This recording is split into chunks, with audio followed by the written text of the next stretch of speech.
Salmo 126. Nós vamos meditar um pouco nesse salmo, esta noite. O salmo que é tão importante para a compreensão da graça do Senhor sobre as nossas vidas. E o tema que eu quero tratar com os irmãos nessa noite é cultivando a alegria. Como cultivar um coração alegre, mesmo em meio às adversidades. Como ter um espírito alegre, mesmo em meio às adversidades. Nós vamos ler o Salmo 126. O Salmo 126 faz parte de uma coletânea de salmos que nós encontramos na Bíblia, que são chamados de cânticos de peregrinação, ou cânticos de degraus, ou cânticos de romagem. Porque o povo de Israel tinha o costume de adorar ao Senhor, principalmente em momentos de festa, na cidade de Jerusalém. Jerusalém era onde ficava o templo no Antigo Testamento, o templo do Senhor.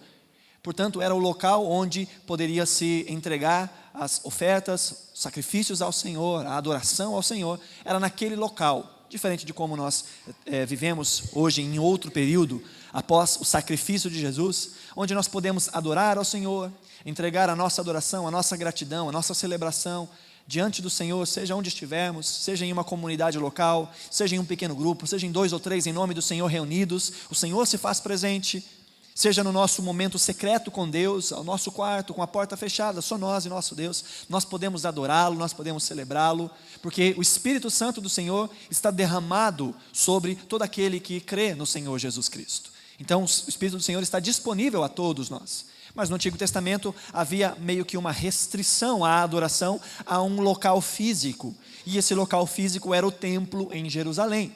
Por isso os israelitas, que moravam em outras regiões, subiam a Jerusalém para adorar ao Senhor, principalmente nos momentos de festa, a saber, a festa do Pentecostes, a festa da Páscoa, a festa dos tabernáculos. Eram grandes festas que o povo de Deus subia até Jerusalém para juntos celebrarem ao Senhor e entregarem as suas ofertas no templo.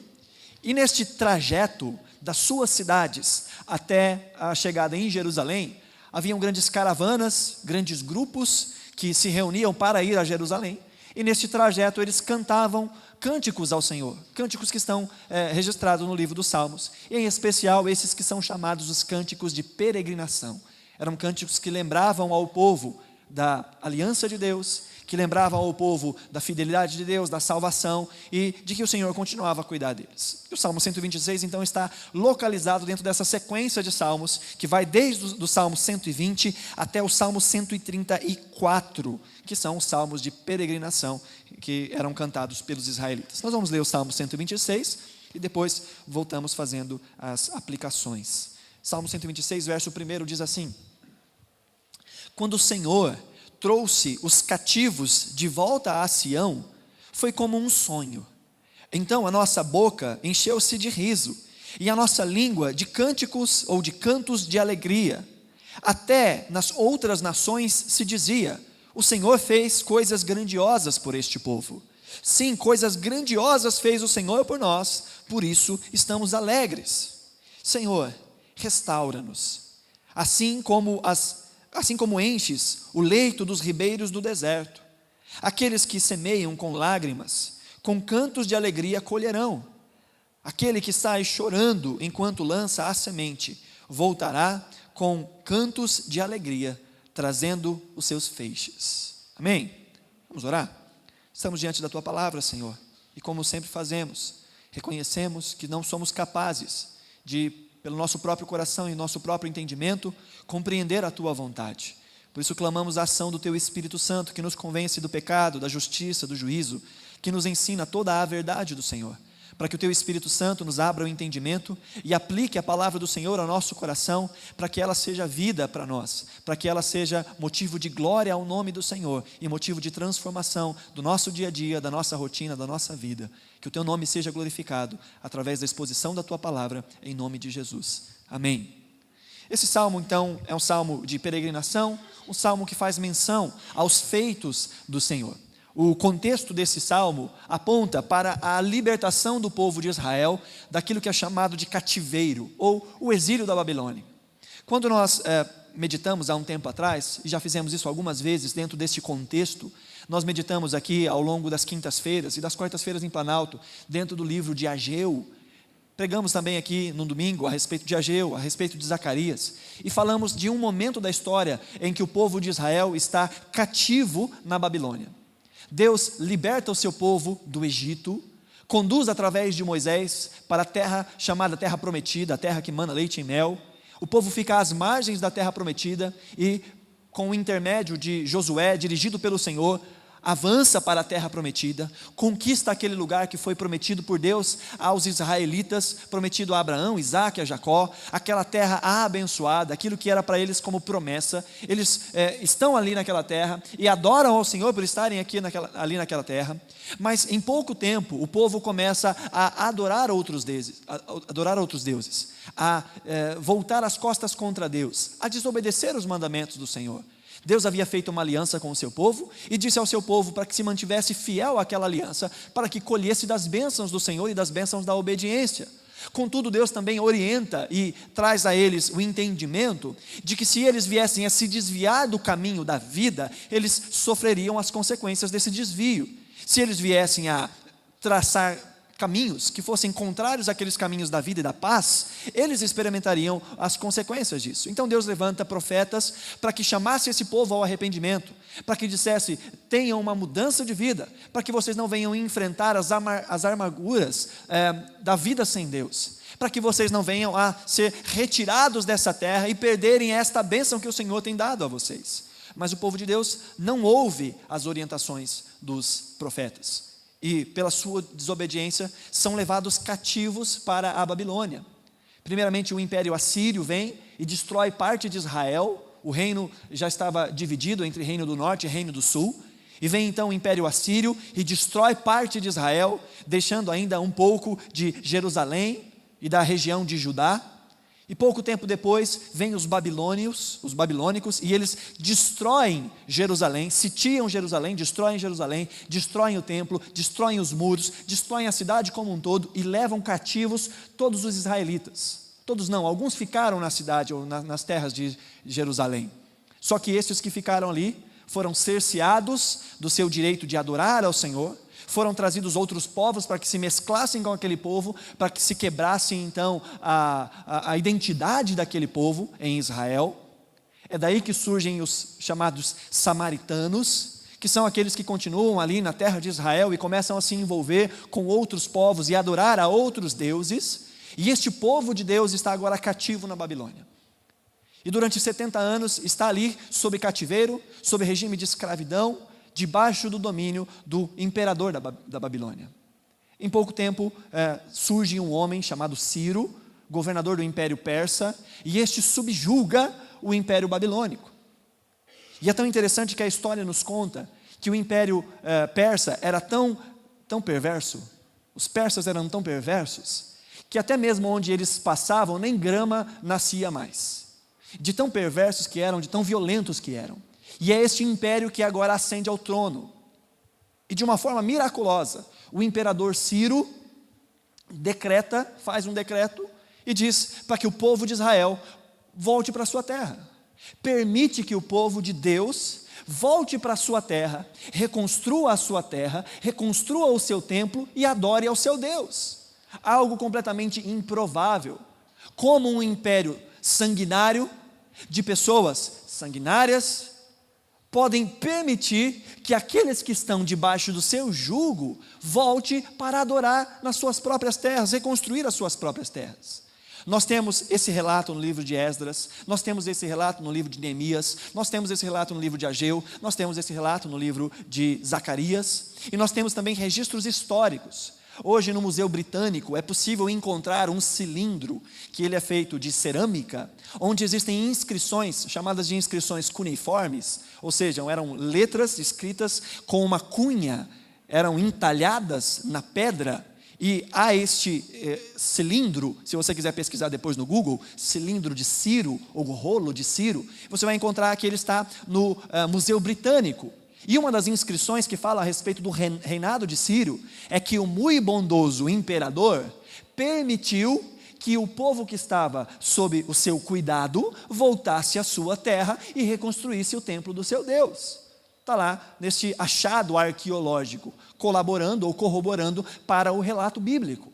Então isso é algo que é comprovado até mesmo historicamente. O povo de Israel voltou à sua terra de uma forma milagrosa. Então o povo volta, reconstrói o templo, reconstrói a cidade aos poucos, reconstrói os muros aos poucos, mas ainda está sofrendo as aflições de estar numa terra desprotegida.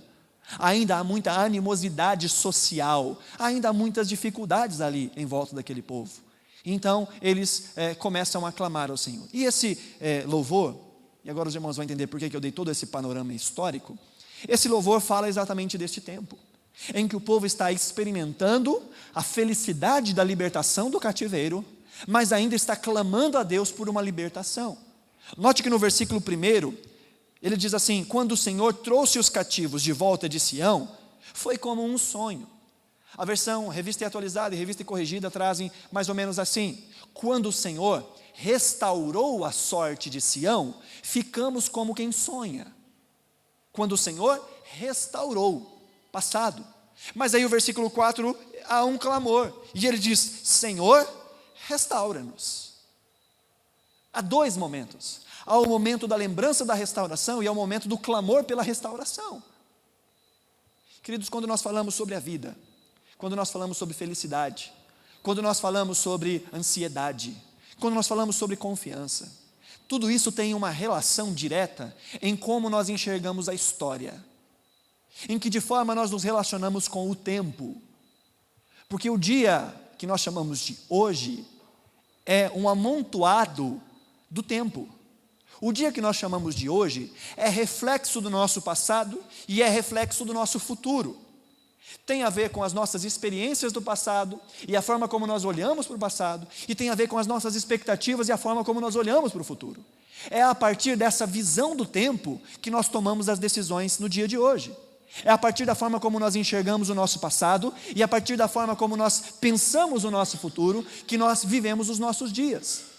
Se nós olhamos para trás e encontramos motivos para estarmos tristes, amargurados, focamos nas dores que passamos no passado. Se nós olhamos para frente e pensamos na incerteza da vida, pensamos que nada vai dar certo para nós, pensamos que de alguma forma tudo vai dar errado e a gente vai sofrer, não é à toa que vem sobre nós o estresse, não é à toa que vem sobre nós a depressão, a ansiedade, a angústia, porque há uma visão do tempo que não é uma visão graciosa, muito pelo contrário, é uma visão destrutiva. A fonte da nossa alegria é o próprio Deus, e a forma como nós vemos a ação de Deus na história. Quando nós olhamos para Deus e vemos o que Deus fez no passado, e quando olhamos para Deus e temos expectativas daquilo que Deus fará no futuro, isso molda de forma definitiva a forma como nós vivemos o dia de hoje, as escolhas que nós fazemos, a forma como o nosso coração se posiciona. E esse salmo fala destes tempos. Esse salmo fala do passado, esse salmo fala do presente e esse salmo fala do futuro. E o coração desse salmo, que é o verso 4, ele é literalmente o meio deste salmo, o verso 4, fala exatamente a postura de alguém que tem uma boa relação com o passado e tem também uma boa relação para com o futuro, olhando para Deus. Os 3 primeiros versículos falam dessa relação para com o passado, que diz: quando o Senhor trouxe os cativos de volta a Sião, foi como um sonho. Eles estão se lembrando da salvação, eles estão lembrando daquilo que Deus realizou, eles estão lembrando de todo esse panorama histórico que eu dei para os irmãos, de todo esse sofrimento, de toda essa dificuldade, daquilo que eles questionavam a Deus: será que Deus vai ficar bravo com a gente para o resto da vida? Será que Deus nunca restaurará as promessas dele sobre nós? Será que nós nunca voltaremos a adorar o Senhor na nossa terra? Será que nós não vamos tomar parte de novo daquela promessa do Senhor? Havia essa animosidade. Há inclusive um texto, um dos salmos, que diz que quando os estrangeiros vinham até o povo e diziam: cante uma das músicas de vocês, cante uma das músicas de vocês, e eles diziam: como é que nós podemos cantar fora da nossa terra? Que a nossa boca se grude, que a nossa língua se grude ao céu da boca, que a nossa mão definhe se nós nos esquecermos de Jerusalém. Havia um grande desejo do povo de voltar à sua terra. E esse povo, então, está agora, saiu desse regime de escravidão, saiu desse regime de cativeiro, mas ainda enfrenta dificuldades na vida. Eles agradecem ao Senhor, eles clamam ao Senhor e dizem: Senhor, aquele dia foi foi um sonho. Era bom demais para acreditar quando o Senhor realizou aquilo na nossa vida. O verso 2 diz: a nossa boca se encheu de riso, a nossa língua de cânticos de alegria. Até nas outras nações se dizia: o Senhor fez coisas grandiosas por esse povo. Você consegue viajar um pouco comigo nas ideias? Imagina o povo ouvindo esse decreto: vocês podem voltar para a terra de vocês, reconstruir a cidade de vocês, reconstruir o templo de vocês. O povo que está longe da sua terra, desejoso pela sua terra. Imagina a alegria desse povo. Consegue imaginar um pouquinho? Imagine que junto com aquele povo haviam povos de várias outras nações que estavam cativos e que não podiam voltar para a sua terra. E imagina contando, os amigos israelitas contando aqueles que não eram israelitas: olha, vocês viram aí? Ciro baixou um decreto, disse que é para a gente voltar para a nossa terra, reconstruir o templo do nosso Deus, inclusive deu para a gente escolta, inclusive disse que vai custear esta obra de reconstrução, baixou um decreto para que as pessoas nos deem as coisas para construir, e aqueles que estavam ao redor podiam olhar para eles e dizer: nossa, como vocês têm sorte, que coisa interessante, né? Por que isso acontece com vocês e não aconteceu com a gente? Talvez o Deus de vocês seja de fato um Deus diferenciado. E o texto diz que até mesmo as nações diziam: grandes coisas fez o Senhor por este povo. Eles receberam algo que nós não recebemos. E o verso 3, há uma constatação do próprio povo. Eles olham para toda essa história e dizem: é verdade, grandes coisas fez o Senhor por nós, por isso estamos alegres. Não só os outros perceberam, mas nós podemos atestar: grandes coisas fez o Senhor por nós, por isso nós estamos alegres. Há um louvor, há uma celebração, há um testemunho, há uma consciência. Mas pouco tempo depois, esse povo que está nessa terra enfrenta dificuldades, enfrenta opressões, e a cidade ainda precisa ser construída, os muros ainda precisam ser construídos. O povo de Israel está ali numa posição de fragilidade, de forma que se um exército inimigo quiser assombrar o povo de Israel, eles podem destruir o povo de Israel. Há um desespero, e eles então clamam a Deus no versículo 4: Senhor, restaura-nos. Senhor, muito obrigado por aquilo que o Senhor fez, mas restaura-nos. Sabe, queridos, isso aponta para nós um entendimento que é tão importante, que fica bem claro nesse texto e que deve ficar claro na nossa vida: que as bênçãos que nós experimentamos de Deus no passado devem ser motivo de gratidão a nós, deve ser motivo de exaltação, devem estar na nossa memória sempre. Mas essas bênçãos e essas dádivas não nos imunizam das dificuldades do dia a dia. Aquilo que Deus fez por nós, a bênção de Deus, não tira de nós a possibilidade de padecermos por dificuldades sobre essa terra. Nós fomos libertos de um cativeiro, mas ainda vivemos em um mundo que é cativo ao senhorio do pecado, ao senhorio do diabo, e estamos debaixo desta influência. Por isso enfrentaremos dores, sofrimentos, dificuldades. Nós não podemos pensar que porque Deus realizou uma grande obra nas nossas vidas, nós nunca mais choraremos, nós nunca mais teremos dificuldade. E ao longo da caminhada cristã você vai perceber isso, que embora nós saibamos que Deus tem cuidado de nós, ainda haverão desafios que terão que ser vencidos, que terão que ser lutados. Por isso há um clamor, e por isso essa deve ser a nossa postura diante das afrontas e das dificuldades da vida. Nós devemos orar, nós devemos apresentar, como nós lemos no início do culto, versículo 6 de Filipenses capítulo 4, ao invés de andarmos ansiosos, que apresentemos diante do Senhor a nossa oração, a nossa súplica e a nossa ação de graças.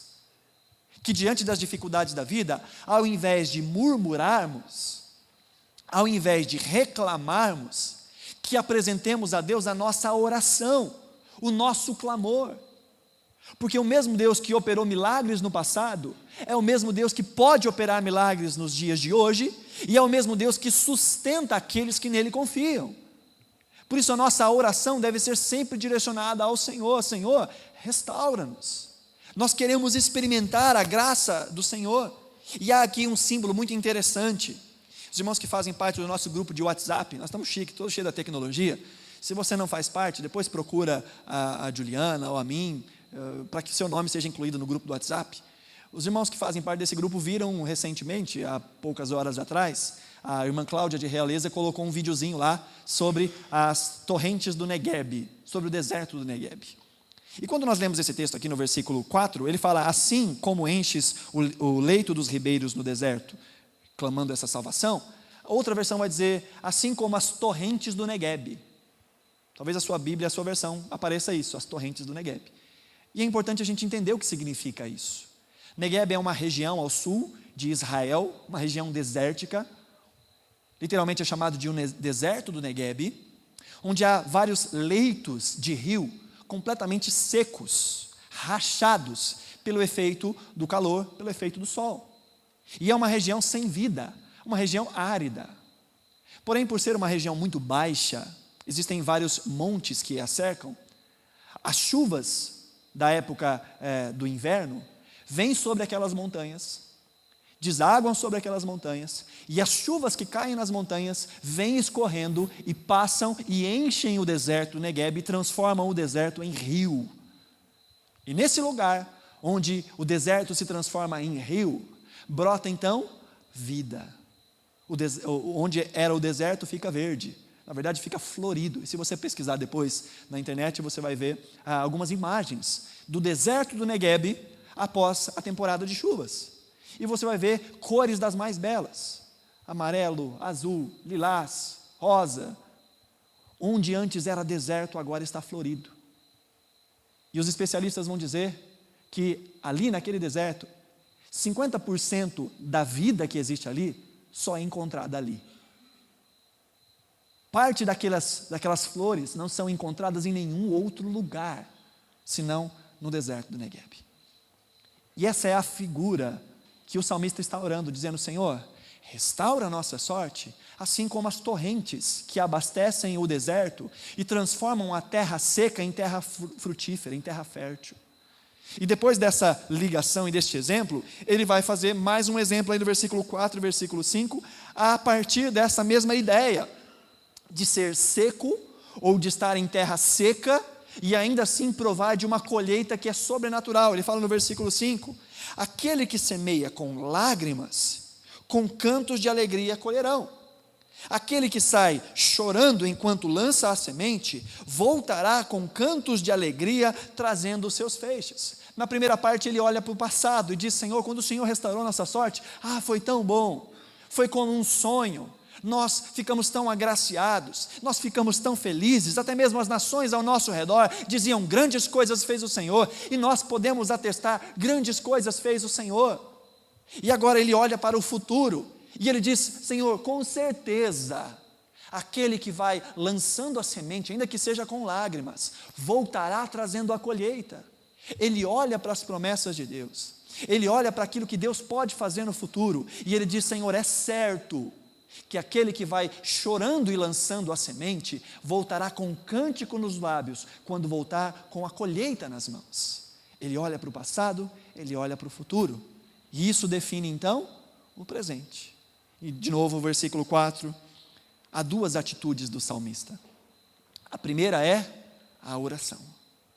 Quando nós temos gratidão no nosso coração por aquilo que Deus fez no passado, quando nós temos esperança e alegria por aquilo que Deus tem prometido, e nós sabemos que Ele fará no futuro, isso deve nos levar a uma vida de dependência.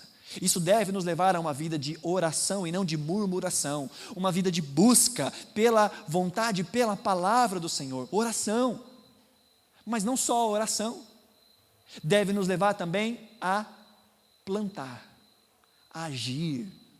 Nós vemos o salmista falando sobre oração, clamando a Deus, e neste clamor ele diz: aquele que semeia com lágrimas, com cantos de alegria, colherá. Ou seja, diante das dificuldades da vida, isso não nos deveria levar nem para a murmuração e nem para a inatividade, nem para a reclamação, nem para o sentar e chorar e dizer: a vida é assim, Deus se esqueceu de mim, Deus não cuida de mim. Aquele que consegue olhar para Deus, tanto no passado quanto no futuro, vai conseguir entregar o seu coração a Deus e vai dizer: Senhor, eu vou plantar, eu vou agir. Ainda que eu olhe ao meu redor e veja tudo seco, ainda que eu tenha que plantar com dor, ainda que eu não consiga ver os frutos desse plantio que eu estou realizando, Senhor, o Senhor conhece a minha vida, o Senhor sabe que eu estou tentando acertar, o Senhor sabe o esforço que eu estou fazendo para equilibrar a minha vida, para que a minha família seja abençoada, para que a minha vida seja abençoada. Senhor, mas parece que quanto mais eu oro, mais assombração me aparece. Parece que quanto mais eu me consagro, mais a coisa fica difícil para mim. Lembra da semana passada que nós pregamos o Salmo 73? Em que o salmista diz: Senhor, eu sei que o Senhor é bom, mas parece que para mim não está fazendo efeito.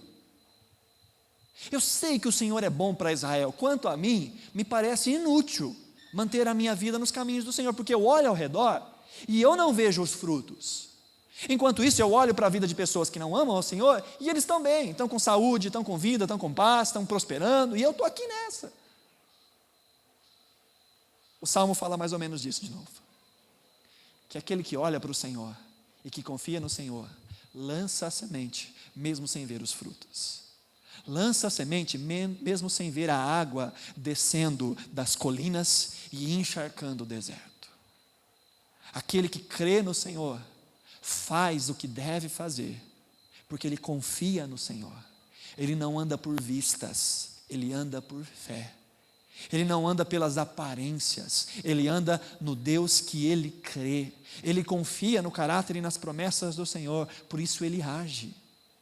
Senhor, mas está difícil, e eu não estou vendo, Senhor, que a minha postura está alterando alguma coisa na minha vida, mas eu sei, eu confio na Tua palavra, e eu sei que aquele que vai lançando a semente, ainda que seja chorando, um dia voltará com alegria, trazendo a colheita nas suas mãos.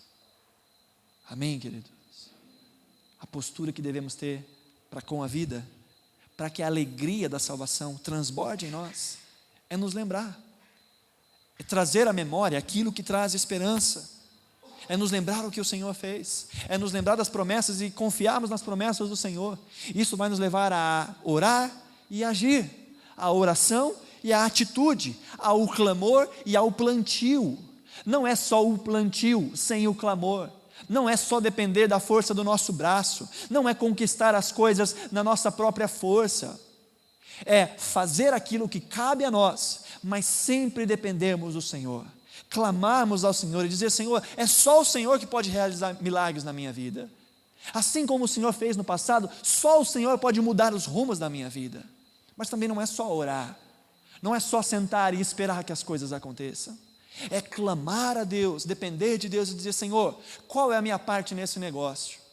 Quais são as sementes que eu devo lançar?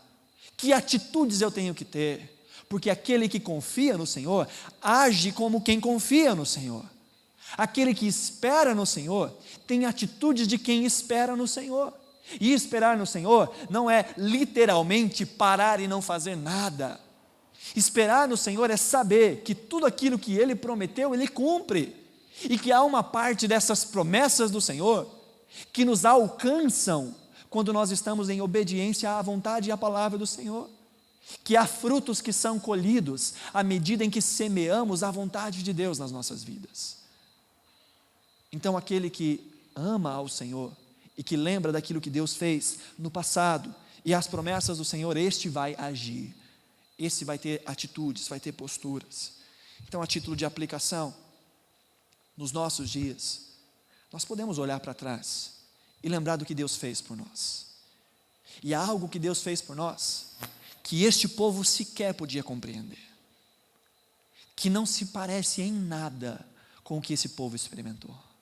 Esse povo foi liberto do cativeiro, mas do cativeiro da Babilônia. E a Bíblia diz que nós fomos libertos do reino das trevas, fomos retirados de um lamaçal de pecado e transportados para o reino do seu Filho amado. Nós fomos libertos do domínio da escravidão do pecado.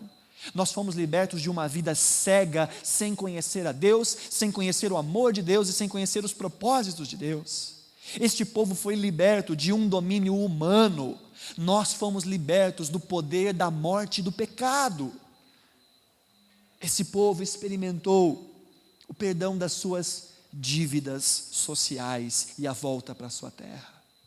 E em Cristo Jesus, nós experimentamos o perdão da nossa dívida espiritual para com Deus.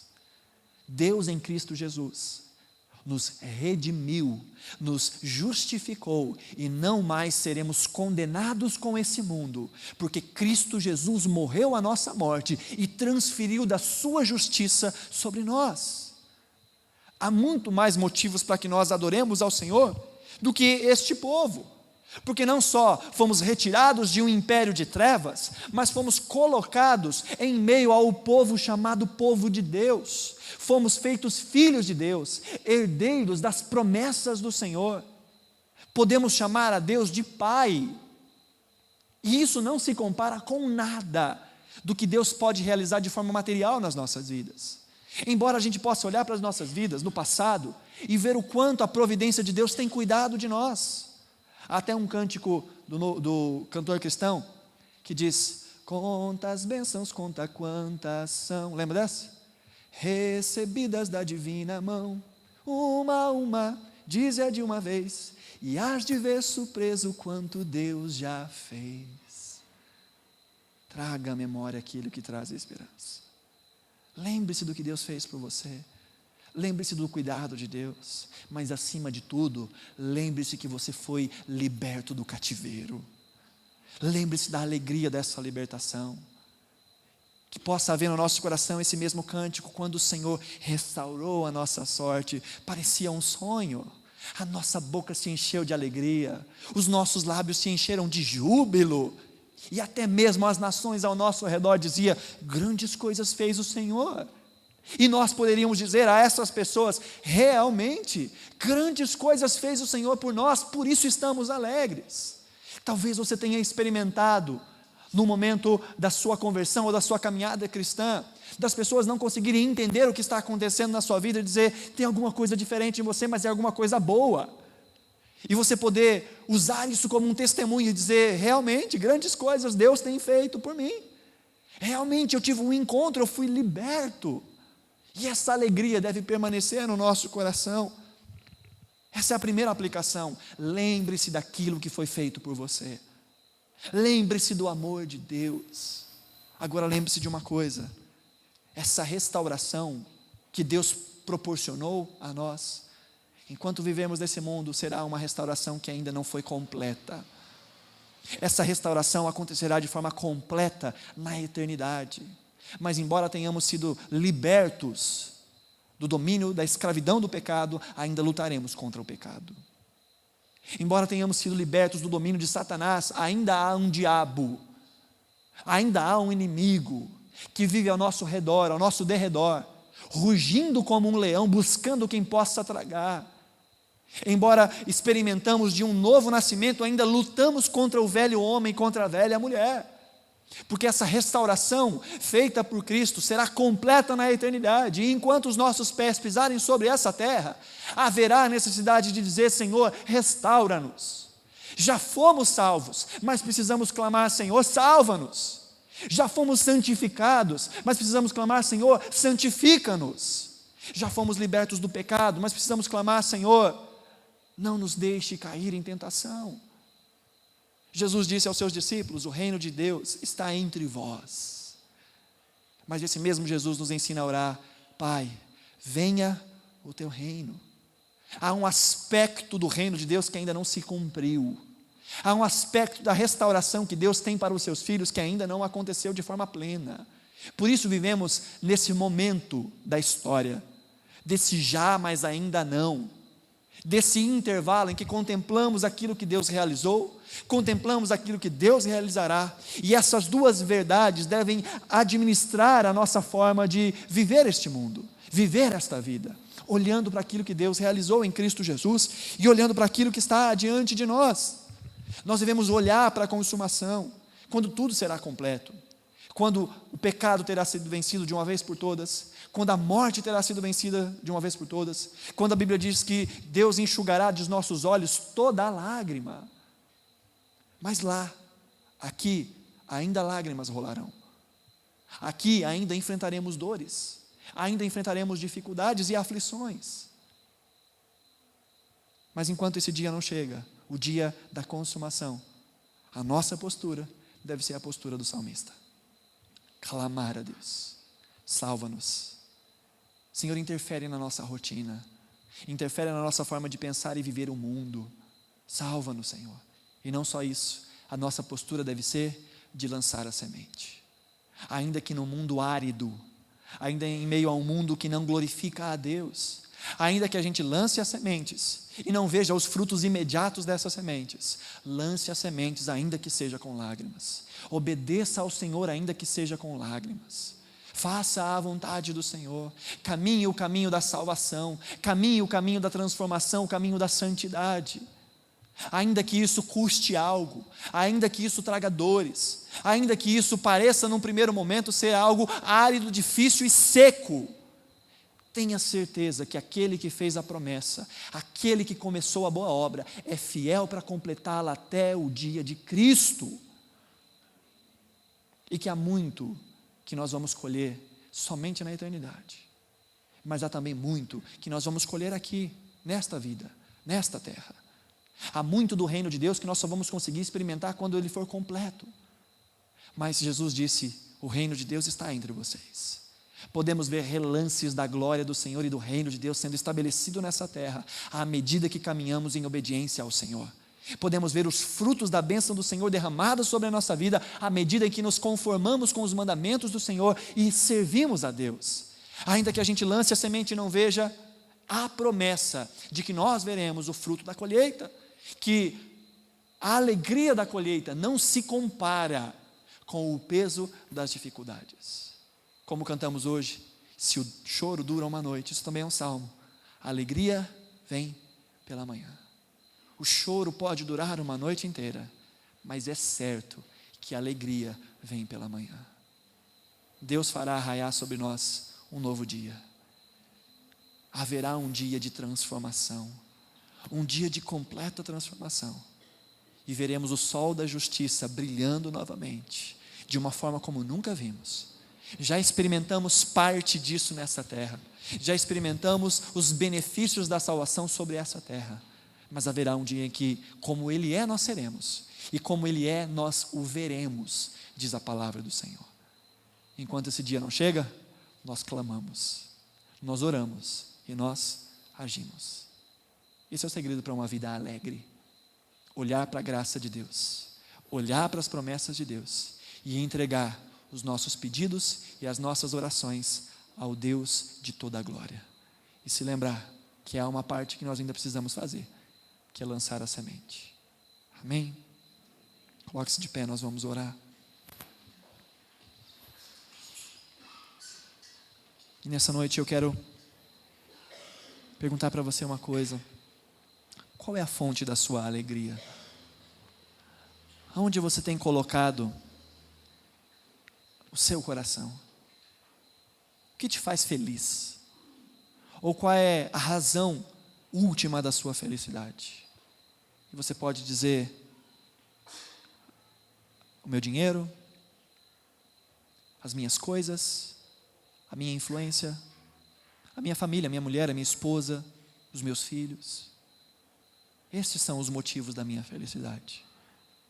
Mas saiba de uma coisa: todas essas coisas passarão. Todas essas coisas são passageiras. O sucesso acaba, o dinheiro vai embora, a vitalidade acaba, a família, uma hora ou outra, o marido vai, ou a esposa vai, ou os filhos vão, ou os pais vão. E se a nossa felicidade está apoiada nas coisas passageiras, a nossa felicidade é falível. Mas se a nossa felicidade está apoiada em Deus, passam céus e terra, e essa felicidade permanece sustentável, permanece segura.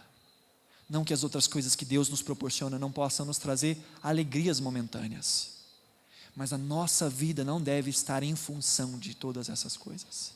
A nossa felicidade não deve depender dessas coisas, porque elas passarão. A nossa felicidade deve estar abrigada no Senhor, porque ainda que passe céus e terra, o nosso coração estará nele seguro. ainda que se percam recursos, ainda que se perca a vitalidade, ainda que a família venha a ser chamada pelo Senhor em algum momento, nosso coração permanecerá de pé, se estivermos fundamentados em Deus. Feche os seus olhos. Encha o seu coração de alegria. É a instrução que o apóstolo Paulo nos dá. Alegrem-se. Encha o seu coração de alegria. Mas como é que eu posso encher o meu coração de alegria? Lembre-se quem Deus é. Lembre-se o que Deus fez por você. Lembre-se das promessas do Senhor. Lembre-se até mesmo das promessas que você já tem experimentado na sua vida, daquilo que o Senhor tem realizado na sua vida. Crentes desanimados são a pior propaganda do Evangelho. Peça para que o Senhor restaure a sua alegria. Peça para que o Senhor restaure a alegria da sua salvação. Peça que o Senhor te dê olhos para ver a graça que Ele tem derramado sobre você, porque Ele tem derramado graça sobre você, sobre a sua casa, sobre a sua família.